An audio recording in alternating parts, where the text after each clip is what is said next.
(9월 5일) 글로벌 비트 출발하겠습니다. 간밤 뉴욕 증시에서 지수 분위기는 다소 한산했습니다. 어제 경기 침체 우려가 다시 부상하고 또 엔비디아가 10%나 급락했다 보니까 그 불안감이 조금은 이어지는 분위기였죠. 네, 그래도 아무래도 어제 있었던 경제 낙폭을 줄여갈 수 있을지 그 부분을 좀 지켜봤던 장세가 아니었나 싶습니다. 그래서 간밤에는 어떤 소식이 있었는지 지수의 흐름은 어땠는지 살펴보도록 하겠습니다. 우선 체린 앵커와 함께 간밤 지수 상황부터 만나보겠습니다. 네, 바로 시황 정리해 보시죠. 간밤에는 졸지 구인 건수 그리고 연준의 베이지북이 발표됐습니다. 잠시 후에 자세하게 살펴보겠지만 이 졸지 구인 건수가 3년 반 만에 최저 수준을 기록했습니다.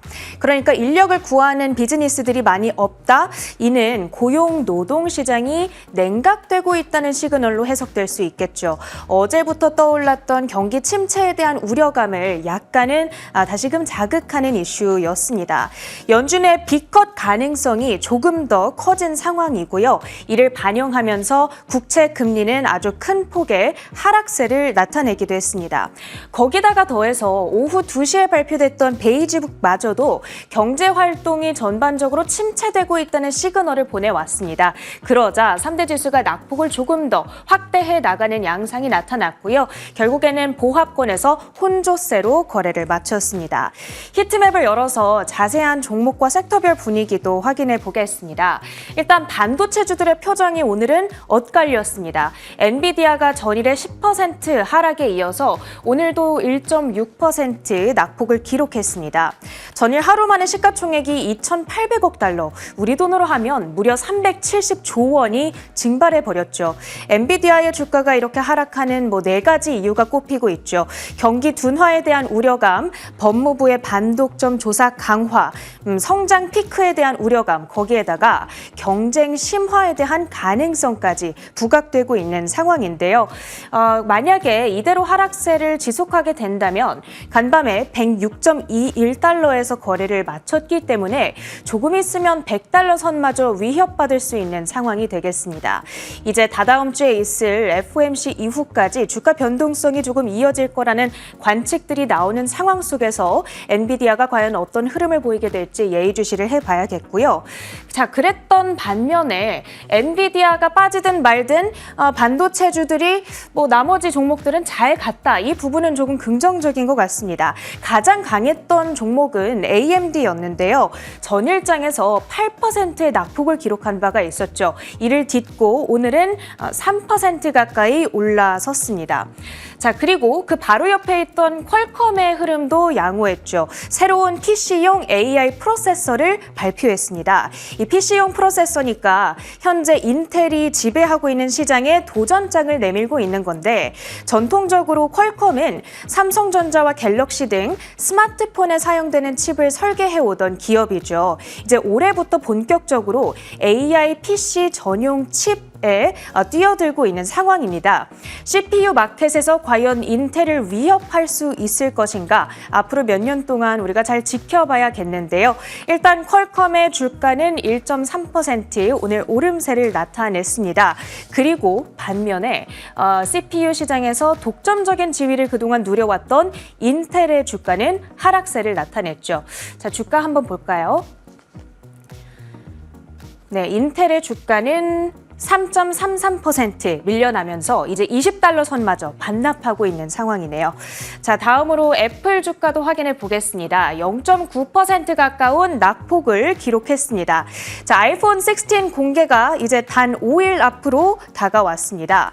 컨슈머 AI, 즉 B2C 형태의 온디바이스 AI가 시장에서 과연 통할 것인가 아니면 실패할 것인가, 이 사실을 판가름하는 데 있어서 아주 중요한 이벤트가 될 것이라는 평가가 들려오고 있는데요. 이제 다음 주에 이벤트 내용 저희와 함께 확인해 보시면 되겠고요.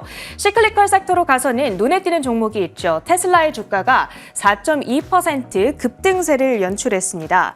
자, 일단 어제와 그저께 긍정적인 소식들, 중국에서의 판매량이 올해 최고치를 기록했고 또 내년부터 6인승 모델 Y를 중국에서 생산한다라는 이슈들이 있었습니다.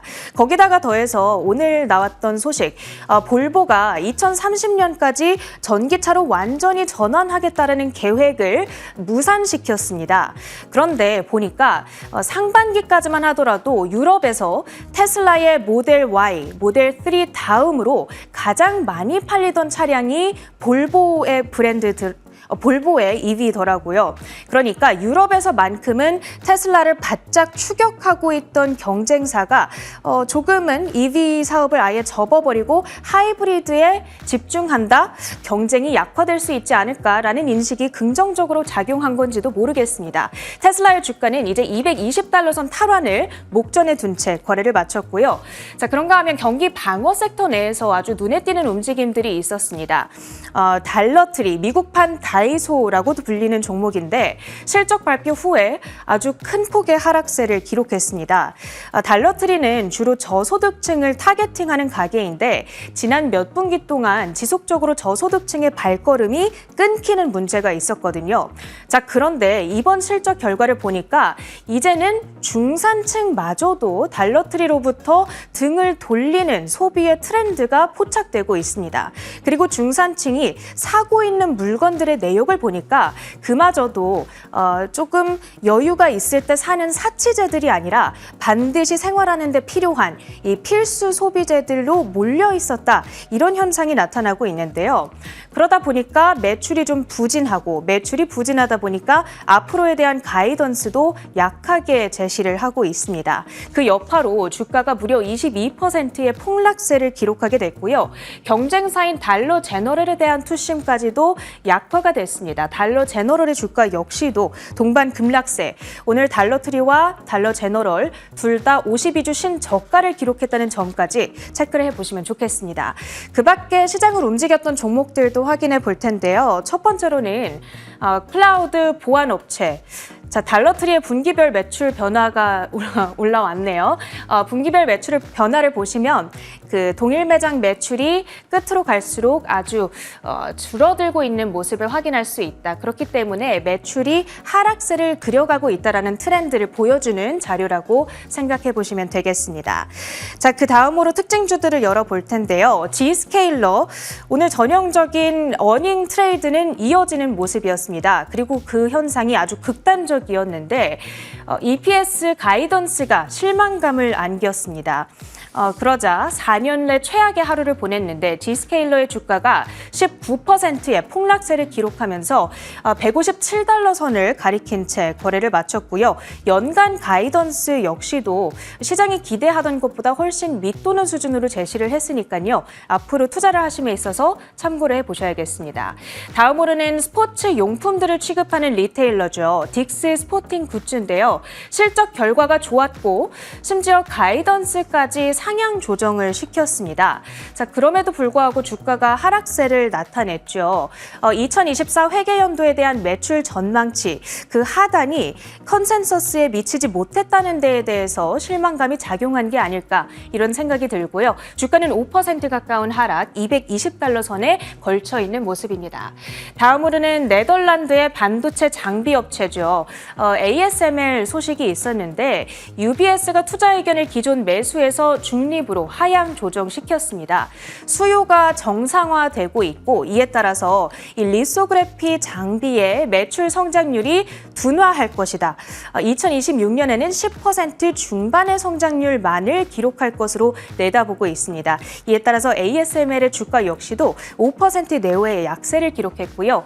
그런 와중에 이렇게 좀 하락하고 있는 종목들이 많은데 그 속에서 빛을 내고 있는 종목들이 있습니다. 방산주들인 로키드 마틴 그리고 RTX가 되겠는데요. 이렇게 변동성이 심한 장세 속에서 변동성이 낮다는 특징이 부각되고 있습니다. 그러면서 양사 모두 사상 최고가를 경신했다는 점 체크를 해드립니다. 이렇게 간밤 뉴욕장 특징주들 리뷰를 해봤고요. 가장 중요했던 외신 헤드라인들 살펴보시죠. 네, 첫 번째 헤드라인 경제지표부터 살펴보겠습니다. 이 B컷이냐 스몰컷이냐 연준 위원들은 간밤에 졸트 보고서에 집중을 했습니다. 이 미국의 7월 일자리 공고가 3년 반 만에 최저 수준으로 떨어졌다라고 합니다. 이 뜻은 절대적인 일자리량이 상당히 줄어들었다라는 점을 시사하는데요. 어떠한 내용이었을지 자세히 살펴보도록 하겠습니다. 미 노동부가 발표한 7월 구인 이직 보고서에 따르면 지난달 구인 건수는 767만 3천 건으로 시장의 전망치인 809만 건을 밑돌았으며 전월 대비 23만 7천 건 감소해 2021년 1월 이후 최저치를 기록했습니다. 업종별로는 보건사회보장, 지방정부, 운송, 장고, 유틸리티 부분에서 구인 건수가 줄어든 반면에 전문직, 기업 서비스, 기타 서비스 부문에서는 증가세를 보였습니다. 한편 채용 건수는 전월 대비 27만 3천 건 증가한 552만 1천 건으로 집계됐으며 퇴직 건수 역시나 33만 6천 건 늘어난 542만 건을 기록했습니다. 자, 이렇게 7월 노동지표 767만 건을 기록했습니다. 전월 대비 또 한 번 좀 줄어든 상황이고요. 그리고 전년 대비 비교해 봤을 때도 크게 줄어든 상황입니다. 3년 반 동안 계속해서 줄어들고 있다. 특히나 이번이 가장 많이 줄어들었다. 이 노동자 수 그리고 절대적인 일자리가 너무 많이 줄어들었다라는 지표가 공개가 되었습니다. 그리고 특히나 시장의 예상치를 크게 하회하는 수준이었는데요. 이렇게 절대적인 수치만을 보았을 때 너무 오랜 기간 좋지 않은 수치가 나오고 있다. 어느 정도 우려감이 좀 부각된 게 아니냐라는 시각이 나왔는데요. 사실 일각에서 대부분에서는 수치 자체가 좋지 않게 나온 거는 맞지만 보여주는 수치만큼 심각한 상황은 아니다라는 설명이 더 많이 덧붙여지고 있습니다. 아무래도 급격한 악화를 시사하지는 않는다는 점, 최근에 계속해서 나오고 있는 그 고용지표의 추세와는 비슷한 흐름을 가져가고 있다라는 점에서 금리 인하 기조는 계속해서 이어가고 있다. 그 해당 기조를 뒷받침하는 정도다라고 해석해 보시면 좋을 것 같습니다. 아무래도 이번 지표에는 계절적인 영향도 있었고 정부의 지출의 영향도 좀 크게 받았기 때문에 이 지표상의 부정적인 측면을 과하게 해석하기보다는 그 금리 인하 기조를 조금 더 뒷받침했다라고 그 정도만 좀 해석해 보시면 좋을 것 같습니다. 그래도 로이터 통신에서는 고용시장의 붕괴는 일어나지 않고 있고 이렇게 질서 있는 둔화가 일어나고 있다라고 설명을 했고요. AP통신에서도 노동시장 훈풍 자체가 불어오고 있지는 않지만 그래도 지금 노동자들은 추가적인 냉각을 더 이상 원하지 않는다라고 설명을 덧붙였습니다. 이러한 상황 속에서 이 금리 인하의 기조가 어떻게 이어지고 있는지 또 다른 경제 지표가 하나 추가가 되었는데요. 바로 연준의 베이지북이 공개가 되었습니다. 지금 연준의 베이지북에 따르면 경제 활동이 정체되거나 둔화된 지역이 조금 더 늘어났다라고 전했습니다. 그리고 지금 이 시점에서 구직자들이 일자리를 구하기 어려워지고 있다라고 전하면서 졸지의 고용 보고서와 마찬가지로 고용 시장이 약화되고 있다라는 점을 다시 한번 확인시켜줬습니다. 이렇게 두 지표 모두 다 경제 활동의 약화 그리고 고용 시장의 취약성을 시사했는데요. 이러한 측면에서 역시나 최근에 이어지고 있는 금리 인하 기조가 다시 한번 확인이 되었습니다. 이러한 상황에서 또 한번 확인하기 위해서는 다가오는 비농업 부분 고용 지표가 좀 중요할 것 같습니다. 이 다가오는 고용 지표 어떠한 결과를 나타나게 될지 그 부분은 저희와 함께 체크해 보도록 하겠습니다. 자, 그럼 저희는 두 번째 헤드라인 이어가 보겠습니다. 자, 폭스바겐 최근에 창사 이래로 처음으로 공장을 폐쇄하겠다. 그리고 대규모의 구조조정을 단행하겠다라고 하면서 최근에 겪고 있는 경영난에 대해서 한번 언급한 적이 있는데요. 이에 독일 정부는 이 보조금을 다시 한번 살려서 폭스바겐을 구하겠다라는 기조를 밝혔습니다. 어떠한 내용이었을지 자세히 살펴보도록 하겠습니다. 독일 연방정부는 기업이 전기차를 구입할 경우 세액 공제 혜택을 제공하는 세제 개편안을 의결했습니다. 이 혜택은 올해 7월부터 2028년 12월까지 구입한 전기차에 적용되며 내년에는 5억 8,500만 유로, 2028년에는 6억 5천만 유로의 세금 절감 효과가 예상됩니다. 이러한 조치는 최근 비용 절감 계획을 발표한 폭스바겐의 경영 안착에 도움이 될 것으로 보여집니다. 네, 폭스바겐 2일 전에 경영난에 심각한 어려움을 겪고 있다라고 하면서 공장 폐쇄난 그리고 이 구조조정 관련된 계획을 좀 공개한 적이 있는데요. 이 전기차 상황을 다시 한번 확인을 해보면 독일 정부는 지난해 11월에 전기차 보조금을 폐지하겠다라는 결정을 내린 바 있습니다. 이 전기차 상황 수요 측면에서 시장 전반적으로 안 그래도 상황이 어려웠는데 이렇게 보조금이 폐지되자 정말 수요가 더 크게 줄어들었습니다. 최근에 신규 등록 등록수, 전기차의 신규 등록수를 확인을 해보니까 전년 8월과 대비해서 무려 68.8%나 감소한 흐름이 확인이 되었습니다. 이 보조금의 영향이 단연 너무 큰 영향을 미쳤다라고 해석이 되었는데요. 그러자 이렇게 수요가 감소하자 지난 2일에 폭스바겐에서는 사상 처음으로 이 공장을 폐쇄하겠다. 그리고 2만 명가량의 인력을 구조조정할 것이다라는 계획을 내놓은 바 있습니다. 이에 따라서 바로 어제, 사실 이틀도 채 되지 않아서 독일 정부가 나선 것으로 보여집니다. 이 다시금 전기차 보조금을 지급하겠다. 폭스바겐 측에서도 세액 공제 혜택을 적용하겠다라고 밝힌 건데요. 이렇게 세액 공제 혜택이 적용이 된다라고 한다면 2025년까지 8,700억 원가량의 감세 혜택을 받게 될 것이다라고 긍정적으로 보이고 있습니다. 정말 말 그대로 폭스바겐 구하기 가능하게 될지 조금 더 지켜보시면 좋을 것 같고, 그리고 또 추가적으로 공개한 내용에 따르면 이 폭스바겐이 이야기했던 이 공장 폐쇄나 구조조정 관련해서 정부가 직접적으로 간접적으로 이 개입할 가능성도 언급하기도 했습니다. 아무래도 노동계의 좀 긴박한 반대가 예상이 되는 만큼 해당 내용도 정부가 좀 나서서 해결하겠다, 전기차에 조금 더 관여하겠다라는 기조가 확인이 됩니다. 자, 그럼 저희는 계속 이어서 세 번째 헤드라인 확인을 해보겠습니다. 인텔 역시나 창사 이래의 최악의 시기를 맞고 있다. 정말 말 그대로 위기에 빠졌다라는 이야기가 계속해서 전해졌는데요. 이어서 브로드컴의 콜 테스트까지 실패했다라는 이야기입니다. 어떤 내용일지 자세히 살펴보도록 하겠습니다. 로이터 통신은 인텔이 1.8나노미터급 공정 기술에 대한 브로드컴의 반도체 제조 테스트에서 실패했다고 보도했습니다. 보도에 따르면 브로드컴은 인텔의 공정 기술이 대량 생산에 적합하지 않다고 판단했으며 엔지니어들은 공정의 실행 가능성과 수율에 대해 우려를 표명하고 있는 상황으로 확인됐습니다. 이번 테스트 실패로 인해 인텔의 1.8나노미터급 공정 양산 시기가 지연될 것이라는 관측이 나오고 있습니다. 이렇게 통상적으로 반도체 기업들은 대량 생산에 나서기에 앞서서 브로드컴에서 제조 기술을 점검하는 과정을 거치는데요. 이번 콜 테스트를 통해서 인텔이 대량 생산 전환에는 아직은 좀 미흡하다라는 이야기가 나온 겁니다. 이에 따라서 만약 정말 확정이 된다라고 한다면 대규모 양상 시기가 좀 많이 밀려나게 될 텐데요. 이러한 소식이 전해진 직후에 인텔은 아직 1.8나노미터급 반도체 칩 경쟁력이 상당하다라고 반박 기사를 내놓은 상황이지만 그래도 콜 테스트가 통과하지 못했다라는 부분은 빼놓을 수가 없는 부분이고요. 그래서 아직 정말 시기를 미룰 것인지 그 여부에 대해서는 확정짓지는 않은 상황입니다. 평가가 마무리되지는 않은 상황인데 그래도 이렇게 또 한 번 전해진 악재 소식에 인텔이 또 한 번 흔들리고 있습니다. 사실 간밤에 또 한 번 인텔이 큰 주가의 낙폭을 보였는데요. 올 한 해의 주가의 흐름만 확인을 해도 무려 60% 가까운 하락세를 보였습니다. 그래서 어제도 $20 그 이하를 기록하기도 했는데 이렇게 주가가 많이 하락하고 그리고 최근에 있었던 실적 발표에 따라서 지금 상황이 좋지 않다라는 점을 다시 한번 확인한 이후에 이 다우지수 편출될 가능성까지 언급되고 있습니다. 이 다우지수는 다우지수 내 기업들 간의 경쟁력이 좀 크게 차이가 날 경우 이렇게 지금 주가가 크게 떨어질 경우에 편출이 고려가 되는데요. 2000년 이후에 12개 기업이 편출된 사례가 있습니다. 그래서 지금 인텔이 13번째 편출 기업이 되지는 않을지 혹은 만약에 이렇게 편출이 되게 된다면 주가상의 하방 압력이 더 강력해질 것이다 라는 해석이 나오고 있어서 조금 긴장이 되는 상황입니다.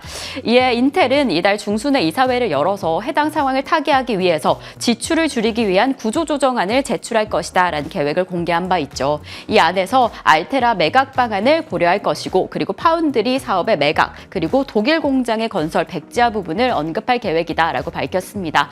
해당 이사회에서 지금 겪고 있는 경영난을 해결할 수 있는 방안을 잘 만들어낼 수 있을지 주가가 힘을 낼 수 있을지 체크해 보셔야 할 것 같습니다.